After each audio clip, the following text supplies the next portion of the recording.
if we are going to be sitting here and then something as common as a hospital bed. Say the Yaa Yeboah hospital, na se mpani ho cramp, na se form no da cramp wa. E was say yetimi shani. Ukoka, Yeboah politics. I said, say the president can be everywhere at every point in time. So this is not a matter of politics. Necessarily no scheming and on the bed in this year now by a catch say no bed. Thinking say be over two bottom security yaka which yaka the bema bed. And order from cement news to them like she was on a bare floor. So ya money treatment be a yan shano. Or da form hosa my dear chin Sunday. Na Sunday we are oh and if indeed we really don't have beds, I said, Korle Bu, your communication sector, you are very dormant. We don't hear from you. Now, waba, yakutonro, etuya moja. Na ya nshwane na se wewu a anti coming come anuntum. Ebusuanti Yaa Yeboah ablasted Korle Bu Teaching Hospital ene Ghana for omudidi Mzbel atem after say odibetu dwa say hospital bed inti ne sister bia friend Auntie Leila were free mu ya.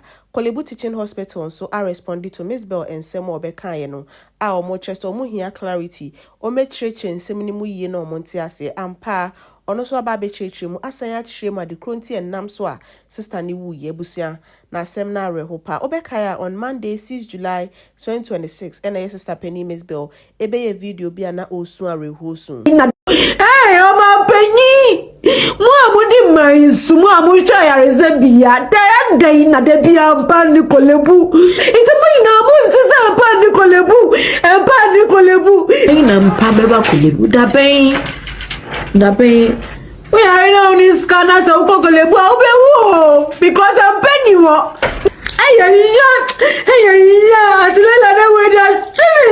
I spoke to her yesterday. She was okay.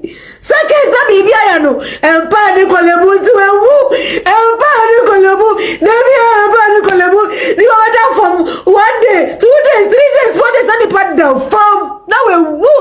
It's a video where better bonte Ghana for bebrena ena e kan ho asem na ebi mo sympathize with her. Ebi mo so condemn Korle Bu Teaching Hospital. Ebi mo so e blame aban no se ommo adwuma efiti dada de bia nkrofo so hospital bed nkrofo wu. Na so mpanimfo obi ayi nani obi anka ho hwe. Enti ene na Korle Bu Teaching Hospital management edit letter beto abonte a na ommo chrese Mzbel ensem na obeka ye no onchire mu yie na ommo nti ase. Omo huni nyina na mum omu behia se enko besan so akyekye mu yie because that time na okasa no na esu nko na osu enti on trust the assembly see potin ampa so ko Mzbel ni Facebook page a wa kyekye mu ene ensem no kra de time na osu no de because of esu ni nti yante asem na se yie ampa o kyeremu a kwan assistant fa so wuye no arehu yie pa se ye de ne kwotena plastic chair so ewo Korle Bu Actually, na sister ne si akonya na otimu no or brekra dodo e no oda form akosi se ofiri mo de ne ko ho Saturday Sunday e no to anana mo nsedo na Mzbel se de no osi kyensem ni mu no na arehu yie pa ebetie Yaa Yeboah ensem a wakoka e wo Peace FM efa Mzbel ene ne sister we free mu asemi ho ye ba pe na ye de Mzbel de no atwa also ye frame ya baloudest make sure so be subscribe like na support the channel no baby abefa bia o social media so abaloudest yento ayenkofane so see a teaching hospital a yewo Ghana hanum say and not to now ye hu se Korle Bu asheda address this no bed syndrome. It has killed and taken a lot of lives. Now say ya brantie bia onu so ne de ba so and correct me if I'm wrong. I'm so nya accident onu so no bed syndrome am kan parliament impo. In parliament. What have they done about it? I tell last week Saturday me kan say ukoka Yeboah politics. I said say the president can be everywhere at every point in time. And until na ye one sector ministers. And until ye one Korle Bu omo CEO. When him salary as CEO no busum ye bia. And not that he doesn't deserve it to. Why you wajuma or no so the qualification, the profession, no. But if we are going to be sitting here and then something as common as a hospital bed, yeah, to me, addresses our issue way for years. Yeah, that's what to whom. Is it a lie? And I say, a yamuamoness is maybe no scheming and on the bed in this year now by a catch say no bed. Thinking say be over 2 bottom secret yaka utiaka the ebema bed. If that is the case, they should investigate.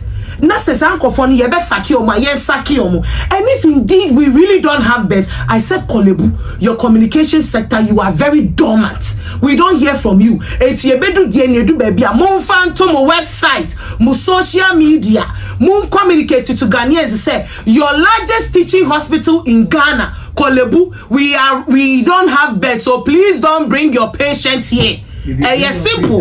Bring your bed. If you want your patients, that's how we should do it. Because if you can't hold people accountable and if possible, investigate and find out and get the roots. The largest teaching hospital in Ghana, we still sit here and say, you need bed or you need bed.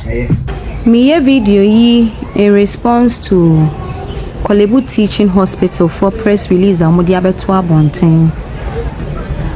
First of all, meda Korle Bu mpanyufo ase say omoti asema no omambu amani anguso na omarechi out. De etie ni say mamfa ma asema metudwa se me di gu aban n'anim ase. Ana se me di gu Korle Bu mpanyufo anim ase. Ana me di say Korle Bu edwumayefo edwuma. Ni etie ni say my sister no onyo bi a oya yarefo enye so oyare da ho Saturday etwemu ye me ne kasa several times me ba me ne ye dwuma kra friend ne kasa several times me share ne boss Tuesday me ba no ho Sunday ewia me wo ha na ne ba ne friend me ne ba panyi friend me o friend me asem o kan ne se ne ma me Mami was saying, there was no sign of Arabia and Abibi. Yes, we come by the same. Amani obo mene say, Menene Mami Casavi and Chebia and Osini yem. Niyem yenia.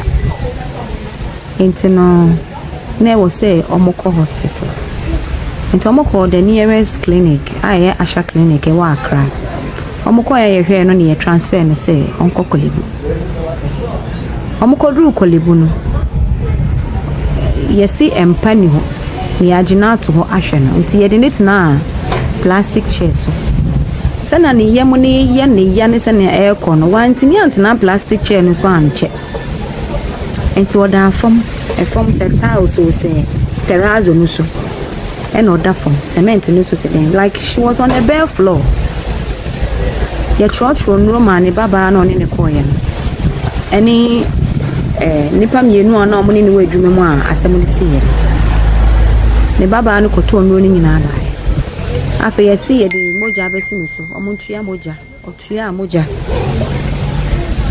omo ya sa nyama we nyina still ya money treatment bia ya nhwe no oda formun ho saa ma de chin Sunday na Sunday we are obuye. My sister no ye Muslim. Ento obuye no. Dana Sunday na eni see no. Enra ni yekoye adoa. Aka 40 days. Eti ni esi ye nie. Se ye de yarefo ba hospital na se mpa ni ho cramp na se form no da cramp a. E wo se yetime hwe no. Na wanhwere ne nkwa. Yanhwe no.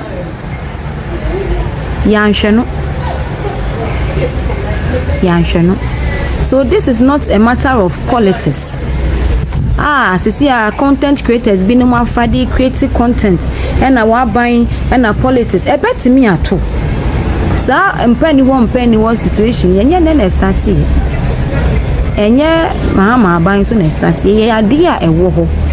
Na senhihye wo ho se obi ba hospital na sempani wo kra wo se yetwe no na waba ya toto nro etua moja na ya nhwene na se wewu a nti kamen kama no ntum nti kabusia no kana no ma ye nka hwe eyeya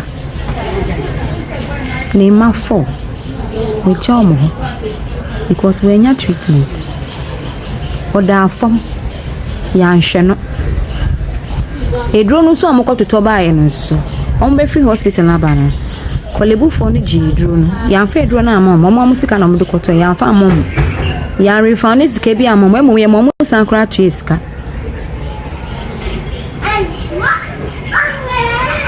Enti Korle Bu mpanyifo. Mamfa ma asema metudwa se me de begu manimu ase ana ase medwuma. Mamfa ma asema metudwa se me de gu aban n'anim ase. Me de asem ne betudwa because we've heard this thing happen so many times. Enya Korle Bu pe government hospital bia BTC empani ho. Me de asem ni betudwa. Some people reach out to me say uko Korle Bu ana uko government hospital na ukitiska. Ye tie bia ebenya mpa ma wada so. So ye ni particular ni influencer bi public figure bi na uko a ayarisa bia. Empani wo cry benya ye behwew. Nti wo se ye nyina ye atichiru fu ansa. This is not a matter of politics.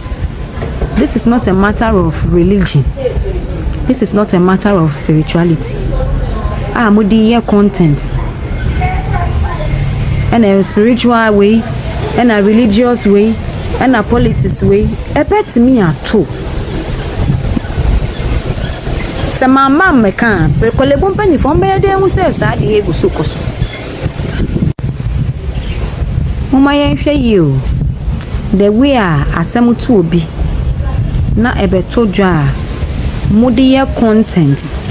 Na mudi didi nipa no ho didi nipa na atem gu nipa no ho fi ekeka ne anim nyina obi a won kwan sa asem ba o kire na adwen ni esi ye no Korle Bu benyifo ni esi ye no medical a release press statement ni bi e de ato me page so wa open details bia obetimi akọ akọ ready bi esi Saturday ya and on Sunday.